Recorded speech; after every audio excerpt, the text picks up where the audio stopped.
Guys, next up we're going to start a panel conversation with some hot shots who live in KL, run brands in KL. Let them just set up the chairs and I'll start introducing you to who's joining us. First off, anybody heard of a company called iMoney Group? You heard of iMoney Group? We have Nicolas here from iMoney Group, who's the group director, digital marketing. Nicolas on stage.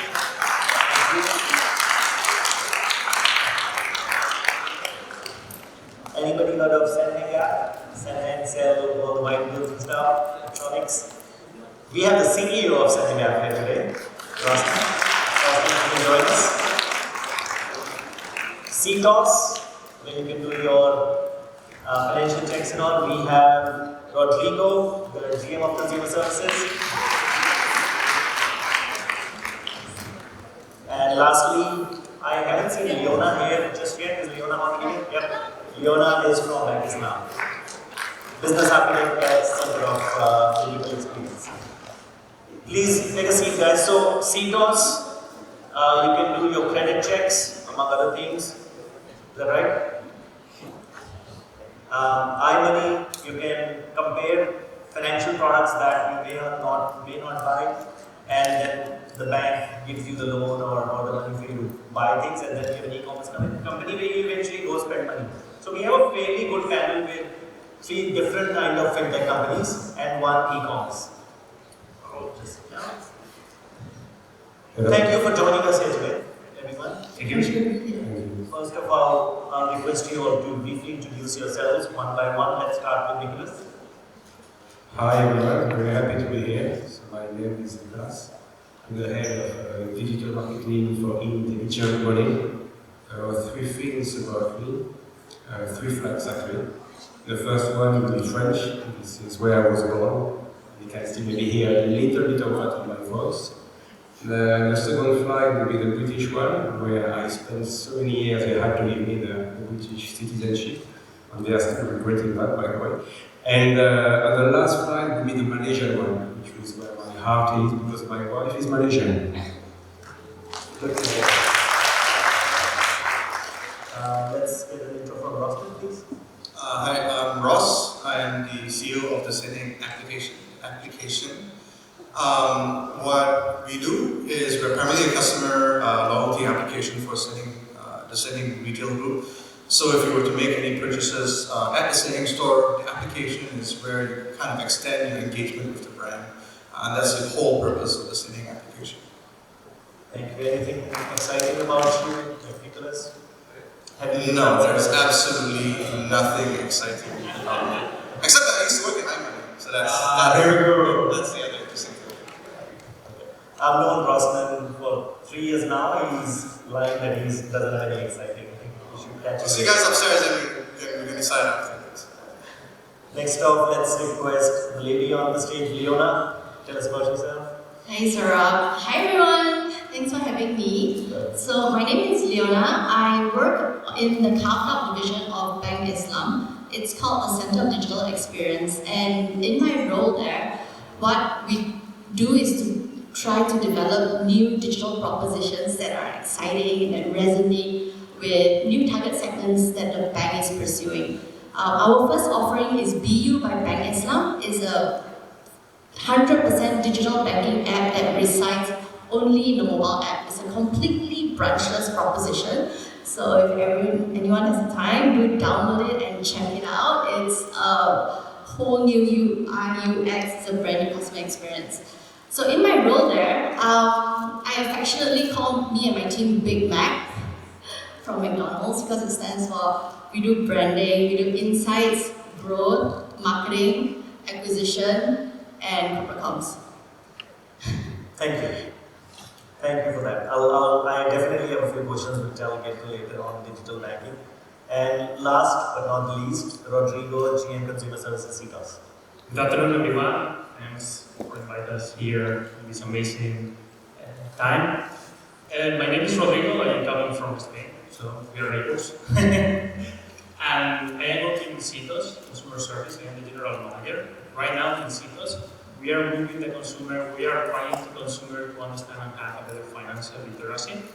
And here I can, with my amazing team, they are here, and we are understanding the experience of the consumer, understanding when the consumer needs something, move the consumer to provide the right product in the right time, and it's something amazing. There are a lot of things to do, and we are here to learn and to share our knowledge. Got it. Okay. So now we know who our panelists are. The topic we planned for today, the roadmap to driving successful customer adoption and growth, which means different for different industries. For banks, customer adoption is different. There's a whole life cycle from applying for the first bank account to getting your first credit card to your first home loan, etc., etc. For e-commerce, it's first of all creating an account, making your first purchase, getting a loyalty card, and continue buying more products. So let's delve a little deeper into this topic across customer engagement. An open-ended question for everyone. With everybody knows all the layoffs happening, macroeconomic conditions changing in the world very quickly. We had COVID, 2 years of lockdown, but a lot of sales in the digital space. But all of a sudden, Twitter firing people, Facebook letting people go. In that context, let's begin by knowing what are some of the customer acquisition trends that are starting to evolve. One that I have seen is a lot of TikTok-related marketing and becoming more active and less money going into Facebook. What are the new trends in customer acquisition across financial industry to start off with, and then we'll do e-commerce as well. Let's start, Nicholas. Any insights on what's happening in customer acquisition and fintech? What we've observed basically since COVID actually is quite an increasing request and expectation from consumers to be treated to be given a service instead of just being sold a product. And the implication of that is that it tends to delay a little bit the path to conversion. But it's something we've agreed to do internally. I know we are all extremely motivated by closing the deal at the first interaction.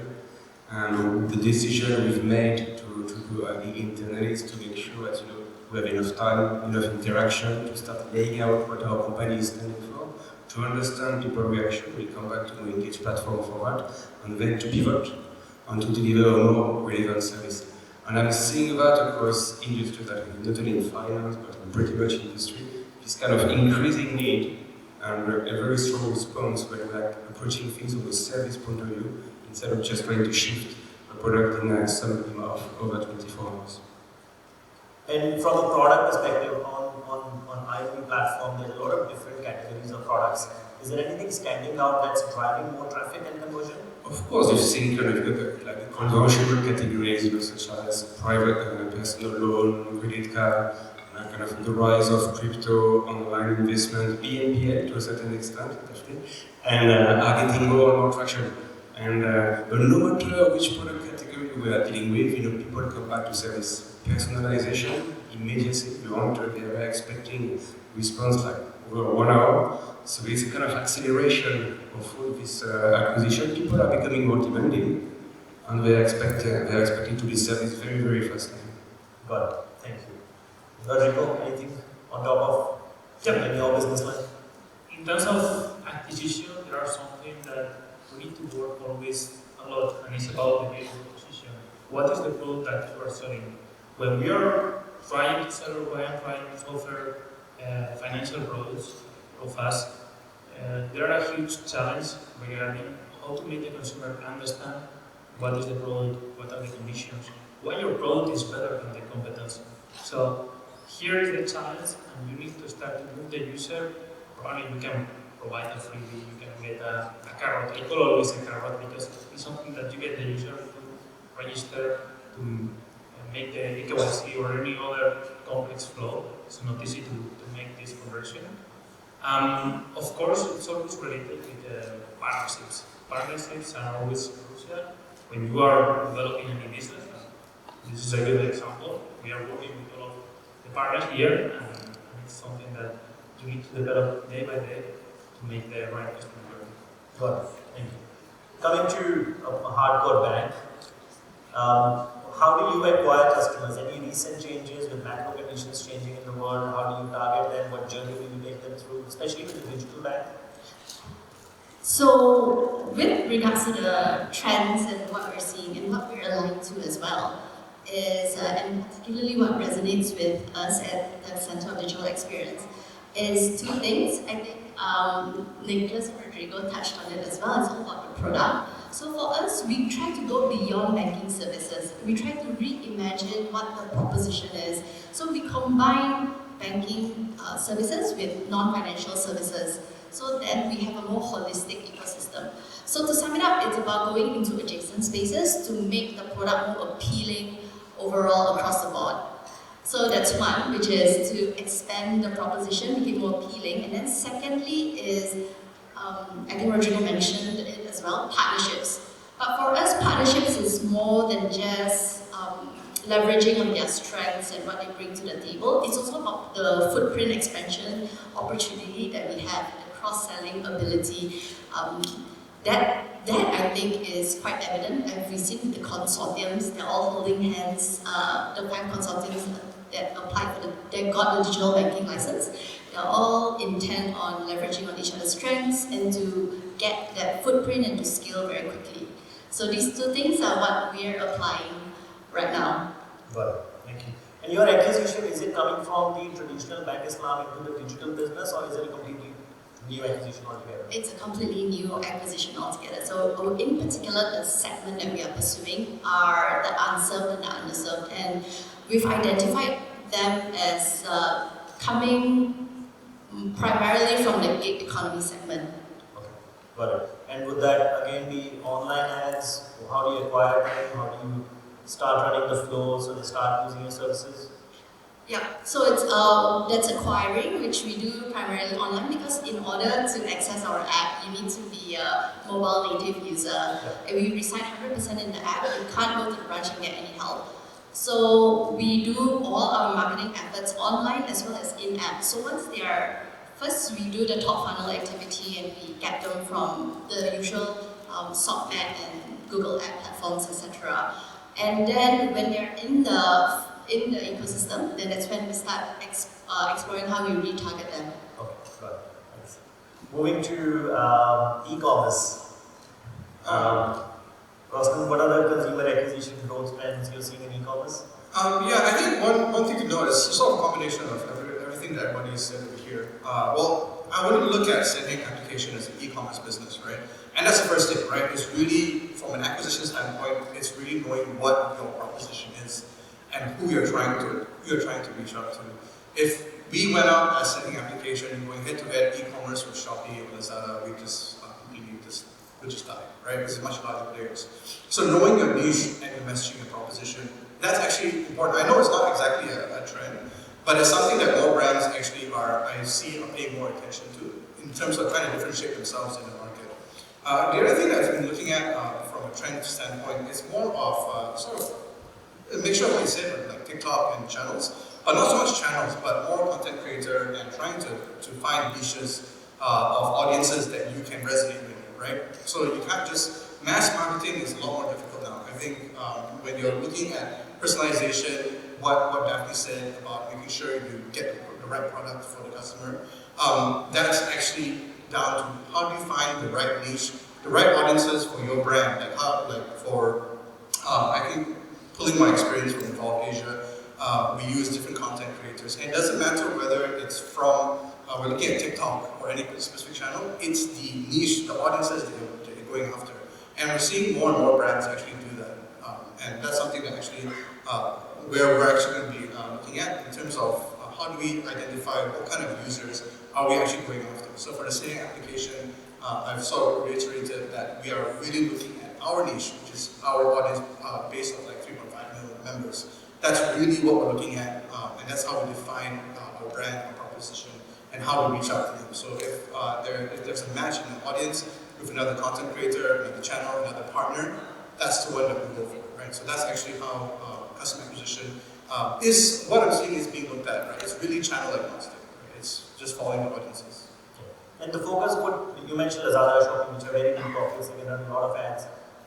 For a localized company, would you be focusing more on retention or would more budget be going into acquisition? Yeah, I mean, you know me, right? So my primary focus is always retention, right? Acquisition is part of just my personal view on user, on marketing as a whole. Acquisition is a very small part. retention is always the biggest part, and this is where personalization comes into play. Journey flows, accurate triggers, time-based outreach. Everything that you kind of have seen that Daphne has done, that's actually probably the biggest focus. For setting application is the same thing. Retention of, because our user base, we don't really have unlimited pool to pull from, right? So retention is a very, very big focus. And once you get that, actually you can really grow your base relatively organically, just from a really good product experience. Absolutely. I love hearing that. Retention is the key. Even if you look at today's event, a lot of our existing customers are here. Even for a SaaS company like ours, you want to make sure our existing customers are getting the best value out of the product they bought from us. Same goes for B2C companies. Acquiring, spending money on Facebook ads, TikTok ads will get you an install. It may get you, 100 installs, one transaction. But if you already have 100 customers and you can keep 98 happy regularly, you have a solid business in mind. If I may, I guess also focusing on retention. The longer the retention lasts, the longer you're learning about your customer. Yeah. So I think it has a virtuous cycle of learning, adapting, personalizing, as opposed to trying to convince new people to get into the pipeline in the first place. Yeah, it's way cheaper. It's just way cheaper. Absolutely. Rossnan, follow-up question for you there. Sustainable growth in e-commerce industry. You mentioned that retention is the key focus. I would assume, but correct me if I'm wrong, that you already have a customer, you have already a bunch of customers in your funnel, they're already regularly buying products. How do you identify what is the next best offer to, like if I got a mobile phone, how would you and at what time would you decide to send me another offer? Yeah, I mean, I don't think anybody has a very perfect retention funnel. So before we even get to the point of identifying a high quality user, it's like what you were showing in some RFM champions and so on. It's really figuring out what the segments of users are and trying to retain your users and to change your communication based on which segments or which types of users these segments fall under, right? So that's sort of really the crux of it. In terms of trying to determine what products to serve, it's really having a really comprehensive data set and really having the data defined very, very clearly. What I've actually seen with this brand or any other brand is that a lot of people are sitting on a lot of data, but it's not really parsed well. We don't really have it set up in a way that's actionable. So Senheng is a great example. We have a huge set of data. We have Malaysians, all with a huge number of households in Malaysia who use the business, and we're just right now trying to identify what kind of behaviors are we seeing from them, and what kind of purchases can we recommend to them. For instance, if they're, when's the last time they bought a fridge, or when did they do for another fridge? If they're buying fridges on the application, can we serve them groceries because they bought a fridge? So these sort of recommendations and product personalization is key in trying to retain the users. But it's fundamentally how clean the data is, because you can have the best ideas for retention, but if you don't have the cleanest source of data, it's going to be very difficult. Got it. And look, I want to be honest here. It's not just a platform like MoEngage that makes e-commerce successful. There's 900 other things. We are just a tiny part of a big ecosystem. Like buy now, pay later has become such an important part these days. The web experience, the logistics, the delivery, the returns, the services. So as CEO, I know this wasn't a part of the conversation today. We were going to stick to customer engagement. But now as a CEO of a big e-commerce platform, what percentage of your time goes into looking at customer retention versus customer satisfaction? Oh, I think my marketing team is here, and they know that I've been harping on them on customer retention. It's a very big thing, but it's not a marketing specific thing, right? It's a marketing and product thing. Because if the product doesn't serve the same purposes that the marketing team is trying to achieve, you just fall flat, right? So to me, customer retention is a very big focus, but it's not a problem for marketing, right? You shouldn't just say, hey, the marketing team's at fault, they can't retain. It's the whole business has to be on the same page. Got it. Thank you. Rodrigo, question for you, following up from what Rossnan said in terms of focusing on customer retention. Slightly different industry. How do you work on customer retention? Any real examples, any use cases that you saw in the last 12 months? If we compare consumer service, talking about digital services, comparing with e-commerce, it's quite easier because there are not logistics, but there are any other challenge here. The most important is come to the basics. You have a database, you have a group of segment of users, you have your first party data, and you need to categorize, you need to understand how is your audience. The next thing is, what is the journey of the user? What the user needs in each moment, and what can I offer to my user? The third part for me is related with the channel.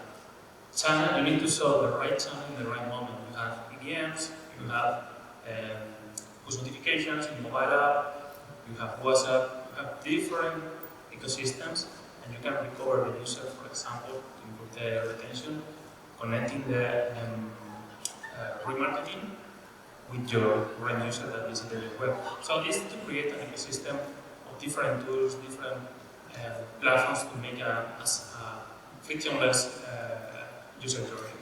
And the last one is related with the cross-selling and bundles. You need to choose products, try, make A/B testing, understand what is the product that converts better, and always measuring, always with your KPIs in your mind, and every week review all the KPIs to improve that. Got it. You mentioned best channel. I just want to throw it out there. At MoEngage, we have a feature called best channel, which allows your marketing team to leverage our machine learning to determine should they send an email or a push notification or a WhatsApp message. If you have 1 million users in your funnel, we can break it down by 1 million users. Just switch on the campaign, and machine learning will tell you what channels to use for that particular user. Yep. It's very powerful. There is something very important related with this. You cannot send every day, all the time notifications because the consumer get boring and subscribe to spam. So you need to take care and find the right balance on that.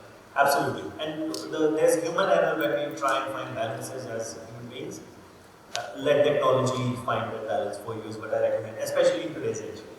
Moving on to you, please. Essential part of improving customer experience would be to humanize the personal experience. For banks, for the longest time, we've been used to go into a bank branch and there's a human being we talk to.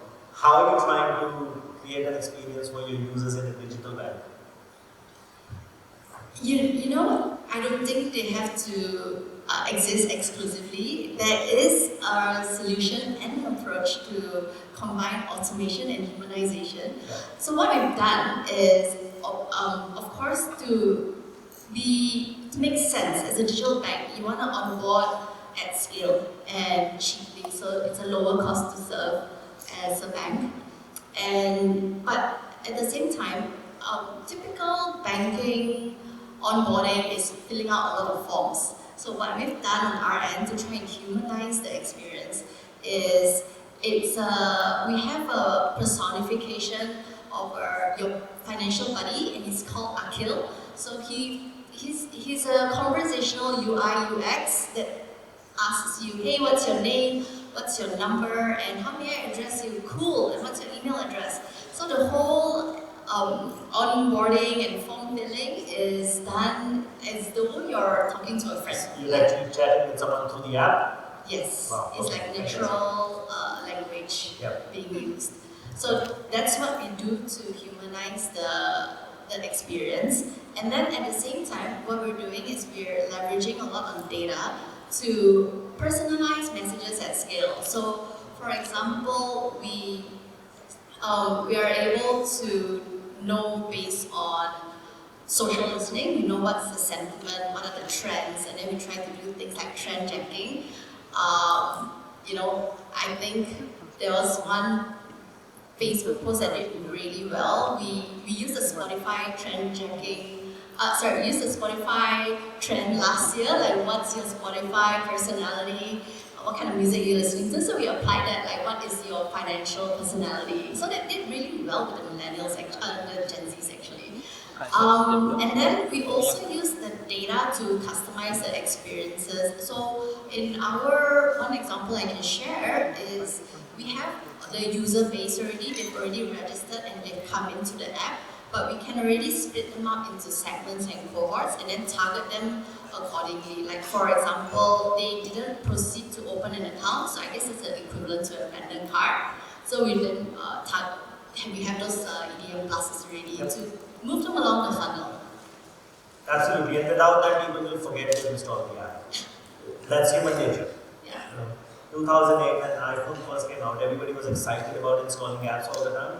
Now the paradox is completely opposite. Now we need to do a better job in reminding them, they install the app, and right time, right channel, these are very, very important things. If you don't get these right, the business is not going to go anywhere. How long ago the digital bank was launched? We launched in July. July. Yeah. Anybody who's using digital bank that we already spoke about? Okay, we have one. They'll put their hands up later, I'm sure. Fantastic. Well, there's free Wi-Fi here. Feel free to install the app, and you can onboard yourself in less than how many minutes? We don't put a strict number to it, but it's really a couple of minutes. Couple of minutes. Yeah. By the time we finish today, you won't have a Bank Islam account. And you don't need to be a Bank Islam customer. Yeah, amazing, awesome. Next off, heading off to Nicolas for a question. So, economic downturn, I've personally seen a few already.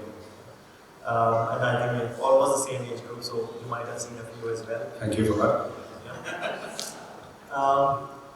There's usually an increased focus, and that's something at MoEngage already. Do more with less, spend less, do more, get better outcomes. I personally like this phase. I remember in 2008, credit crunch, straight out of college, my first job, day 10, all of a sudden layoffs. They kept me because I was the cheapest guy they could hire at that time. But all of a sudden, efficiency needed to increase. All of the experimentation was thrown out the window. Things that are working, focus on that, because we don't have money to experiment anymore. All of the experiments stop. And that's what I'm seeing happening. All these metaverse projects are slowing down.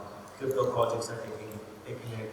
So Nicolas, as consumer brands are being extremely judicious of spending, how do you see these investments in startups in customer experience? Thanks.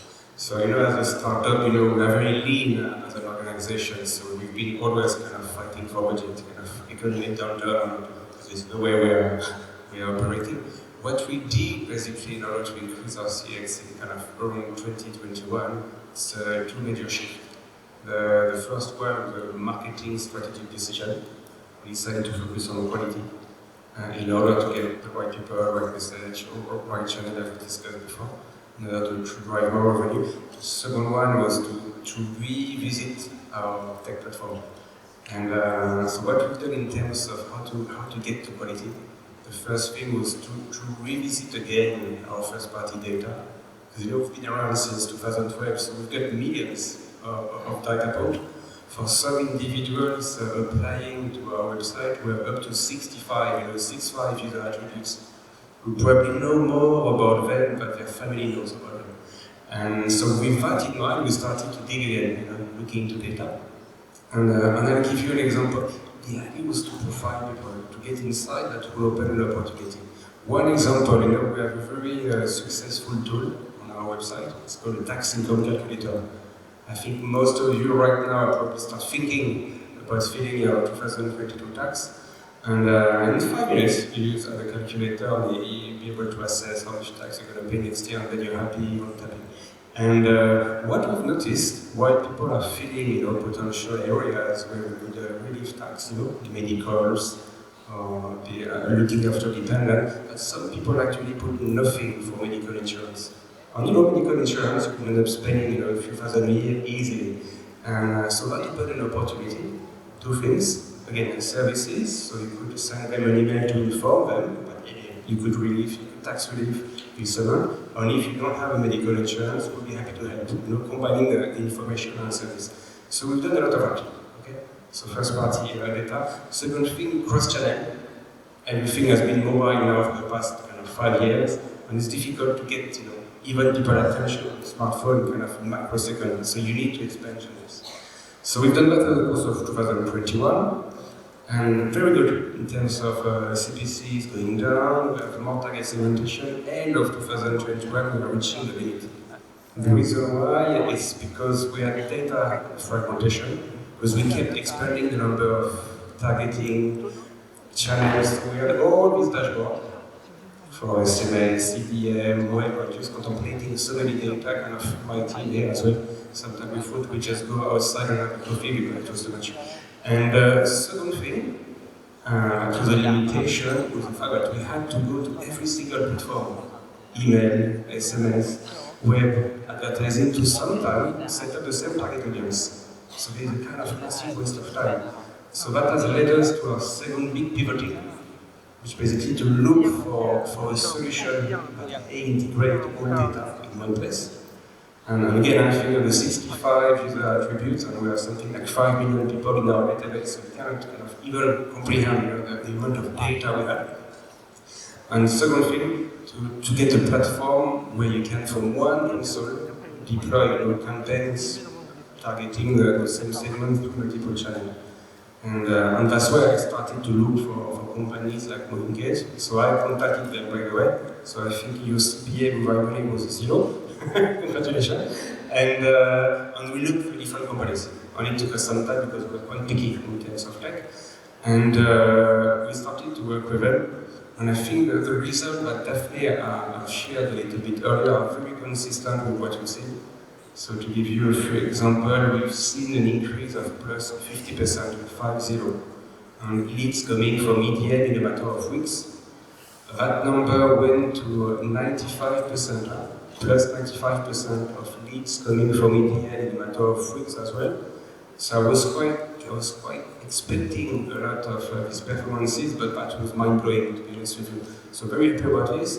Cost per acquisition from some segment has been divided by 3. And I can't give you the real price, but it's cheaper than a bottle of water, basically. And that's good. And the leads quality was very good as well. So super happy. Now, and the last, for us, the last big kind of leverage was the productivity. Because I told you it takes quite some time to develop a campaign. So maybe end of 2021, if we're able to shift 200, 250 campaigns, we're happy. We looked at the number of campaigns we've created on this platform for the past 2 quarters. It's like 750. So I think we've been able to basically do kind of 3 times as much with what we have. Same number of people, by the way, and we don't spend our day on MoEngage, we have other things to do. And so that's how basically we are delivering a better CX. Because having all your data in one place will make you pick the right audience. Having the ML and AI helps, because what you've seen from Sorab a little bit earlier in terms of flows, you just set up flows, and you let them work on the machine, you kind of pick the best trends and allocate the bandwidth of the platform to the right audience, so that's fantastic. And last but not least, there's also a little bit of internal CX as well, because what that type of platform does is to force people to work together. Because it's a cross-channel platform, so you can't have just like the CRM team, advertising team, web team working in isolation, and it may happen in some companies. To make this platform work for our business, we started to have MoEngage meetings, and where basically we're looking at consumer instead of looking at channels. So that's how in a nutshell we've managed to keep the same people, keep the same investment, but deliver more, by kind of shift in terms of marketing strategy, and a complete review of our market as well. Thank you. I wasn't aware of the numbers that you just shared. Thanks for that. That means a lot. We are between friends. Thank you. 50% increase is phenomenal. More growth, more power to you guys. But actually, one final, we sent an email to a segment of less than 50k people last week. Yeah. The open rate was 81%. 81. 81? Yeah. I think the guy is sitting there, so we can congratulate him. See, the content is also important. Obviously, our tech will help you determine the channel, determine the right time, but I'm sure your team is creating great content as well. So don't get me wrong, it's not as if we arrive in the morning, sit down, looking on the platform and press leads and go to direct. We have to work. It's a toolbox. But I think the result of what has delivered for us are just like one point. It sounds like you work for MoEngage. No, sorry about this. Thanks for that. That is the way you're facing this right now. But thank you. That means a lot. Moving to e-commerce for there with Rossnan. The essential part of growth for brands is loyalty, and that's across industries. If if you fall in love with one airline, ideally you'll fly that airline forever. If you're using one e-commerce company, ideally you want to continue using that e-commerce company. How can customer reviews be leveraged to drive further loyalty, increase new customer acquisition and revenue?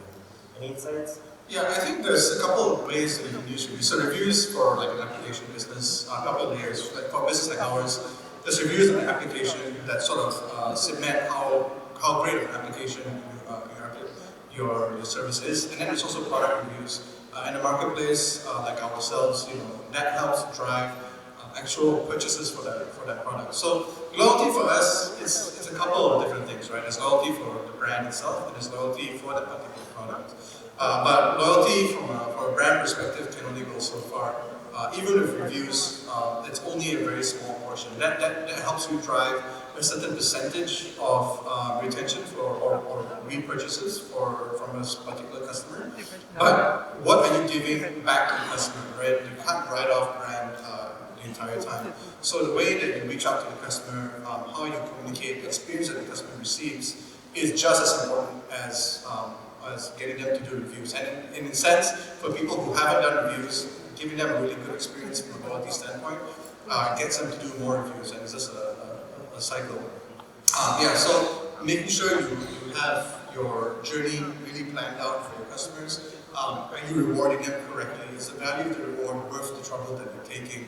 Are you taking them for granted, which is actually something a lot of people sort of do, right? You have to make sure that you don't forget your best customers. Don't just assume that they're going to be the best customers for the entire time your app's going to be around. You got to keep iterating and keep improving on what you're doing for the customer. And this comes down to like Nicolas said, it's down to the data and how much do you know about the customer so that you can service that customer even better. So it always comes back. It comes back to the same thing about retention. And customer reviews is just sort of, I would say, that's just a metric out of the different things that you gotta do. So I'll share an anecdote from MoEngage when we started expanding geographically in multiple markets. One of the things we decided, we will hire people who are best of the breed because the product is only as good as the people who are supporting them. So the guy who runs our Malaysia market, he was at McKinsey for 5 years. He was a consultant. And now he's doing sales for us, Anchit, that you all know.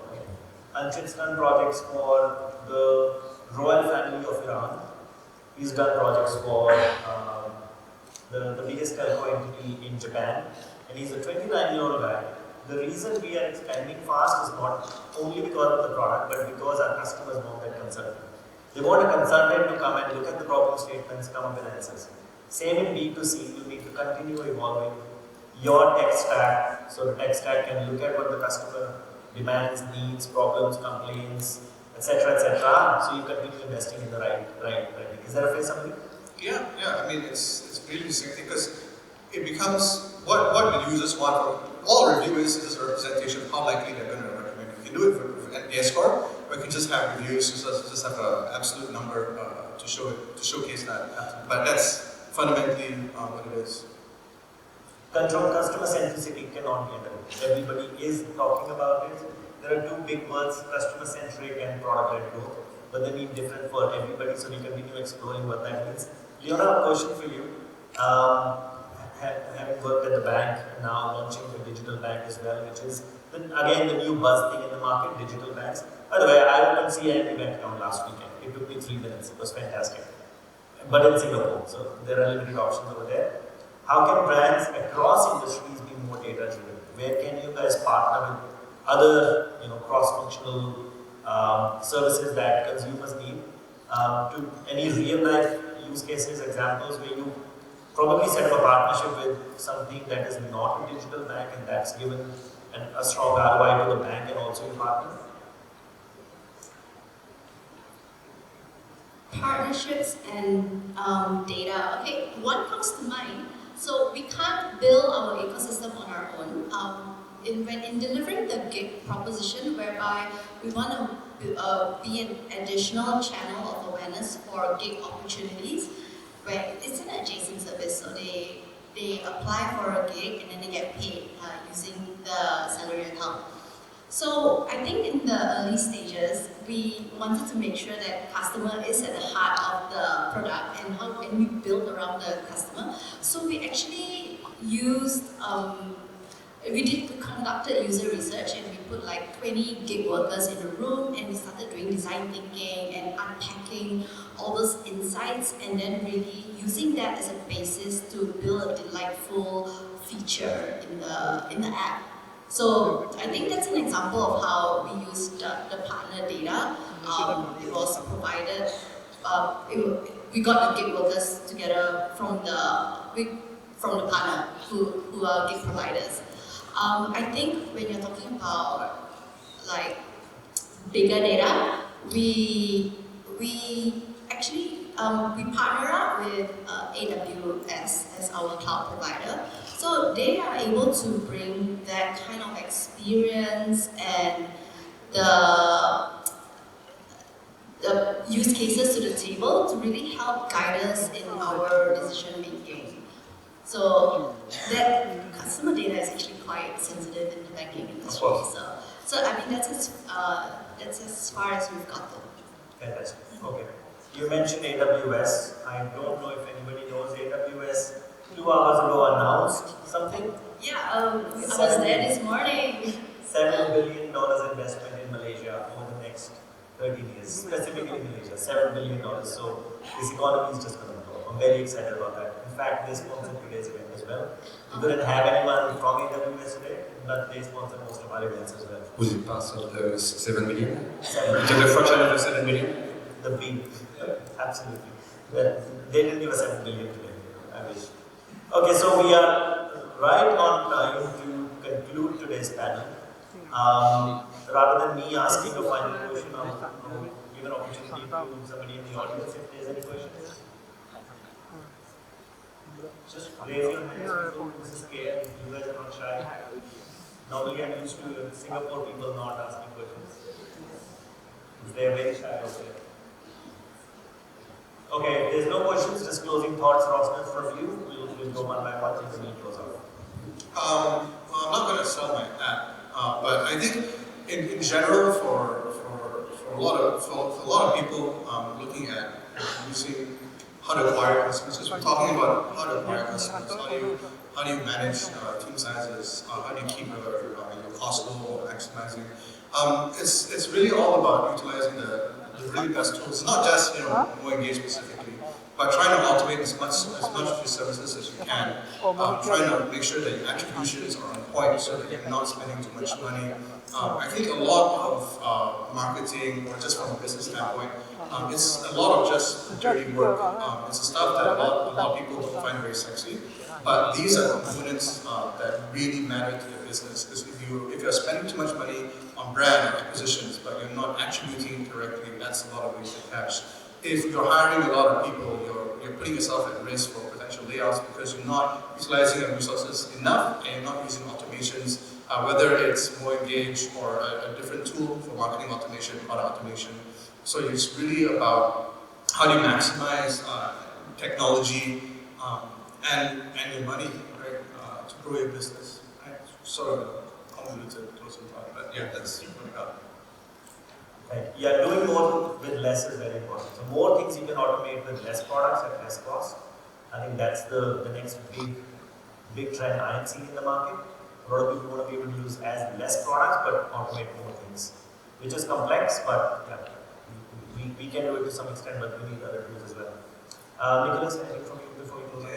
I think we've talked a lot about data, automation, flows, and it feels sometimes we are turning ourselves into robots or machines, and not yet, not for me too. And so though obviously we dig into data, data mining, data science, the aim is to get an insight, trying to see why people are behaving in such a manner, when are they behaving like this, but the aim is what can we do for them. If you are in this mindset, you are in the right set. If you just want to optimize even your CTR or your daily conversion, it's a very short-term thinking. And after a year, usually people are trying. Platform can help, but they can only help to a certain extent. So I think what we've learned from us data is pivotal, but don't lose your creative flair, kind of intuition, testing, because thanks to your platform or other, it's possible to do multivariate testing in 5 minutes, and in 5 days you will have the answer. So that will be my closing note: data plus flair. Thank you. Rodrigo? From CTOS right now, the first party data is gold. We are a financial institution. We have a very strong regulations as well as an institution that have a license and need to have everything well in terms of compliance, legal, and security. This is the key to run a business and have a successful marketing campaigns right now in this industry. Another important thing is about what will happen with the cookies, with the third-party data. That's why we need to start to collect by ourselves, because we have the mirror of the US or Europe. They are every month regulating more and more what's happening with the third-party data, sharing cookies. So if you have your own database, you have the channel, you have the control about the user journey. That's the main thing, and I think it's important to have the right mindset to collect these users. Thank you. Leona, any closing note for you around digital banking? Around digital banking, yeah, so we just launched for 6 months, and because we're mobile, we've done a lot of digital ads, digital advertising, and a personal learning for me and as well as for the organization. Don't get addicted to paid ads. No, absolutely They not. get expensive. Your cost of acquisition will go up, your cost per click will go up, your audiences will get saturated, and then it's just horrible. Then you have to rework the P&L, you're gonna change your growth targets.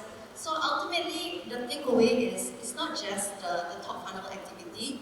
The marketing dollars should spread across the board to retention as well, because ultimately it's the organic word of mouth that is the cheapest and free, right? And if you work towards that, you have to offer the best customer experience above all else. So it's also customer service, how you re-engage them, how you personalize your messages when they're in your ecosystem, how you even little things like just being grateful, like thank you for choosing us.